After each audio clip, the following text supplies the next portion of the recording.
गांव में fashion show.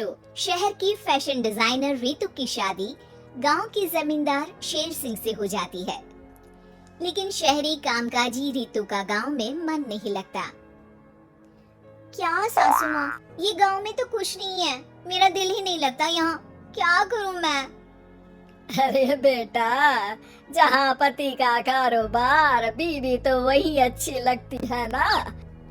अब हम लोग इतने पैसे वाले हैं कि गांव में मेरे बेटे लायक लड़की ही नहीं मिली। अरे माँ, मैं तो ये बोल रही हूँ कि क्या करूँ जिससे मेरा थोड़ा दिल लगे। अरे बेटा, मैं भी शहर की थी, यहाँ आकर मैंने गांव में स्कूल खोल लिया। बच्चों को पढ़ाती थी तो मन लग जाता था। तू भी कुछ देख ले जिससे गांव की बहू बेटियों का भला हो जाए और तेरे जमींदार ससुर जी का नाम भी हो जाए। रितु क्या करती?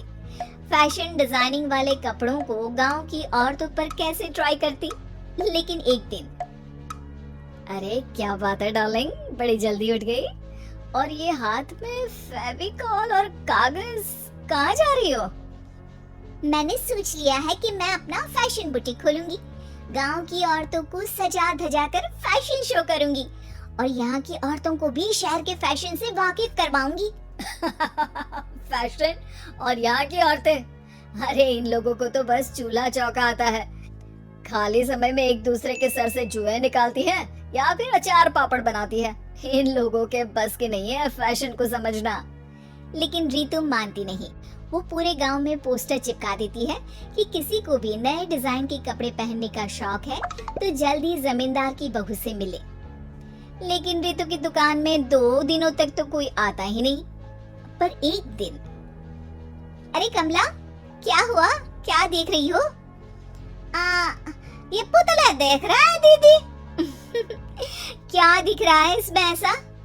अब देखो तो दीदी, ये पुतला मेरे जैसा ही है ना, पतला दुबला लंबा, बस मैं काली और ये गोरा।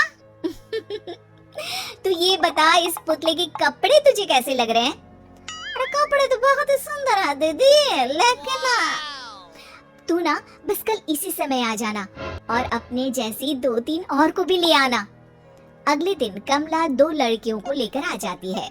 रितु उन लोगों को अपने हाथ के सिले कपड़े पहनाती है और घर भेज देती है। उन लोगों को गांव की दूसरी औरतें भी देखती हैं।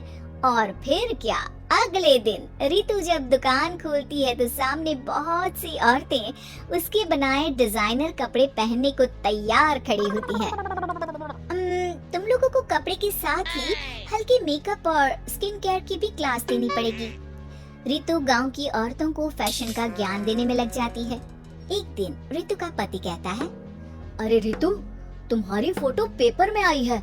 क्यों भाई, ऐसा क्या कर दिया मैंने? क्या लिखा है? अरे लिखा है गांव में होगा अब फैशन वीक। अरे हाँ, कल ना कोई फोन आया था मीडिया वालों का, तो मैंने भी बोल दिया कि फैशन शो तो अब गांव में होगा। लग रहा है उसी की खबर बना दी है। तभी रितु को एक फोन आता है। हेलो, कौन बोल रहा है? जी मैं काम्या बात कर रही हूँ लक्ष्मी फैशन वीक से। हम लोगों ने आपका काम देखा। हम शहर वर्सेस गांव का फैशन थीम में एक फैशन शो आपके गांव में करना चाहते हैं। अरे वाह, ये तो बहुत ही अच्छी बात है। मैं अपनी मॉडल्स के साथ शो में हिस्सा जरूर लूंगी। बस अब क्या था, वो दिन भी आ जाता है जब रितु की गांव की गोरी शहर की छोरी के साथ स्टेज शो में हिस्सा लेती है।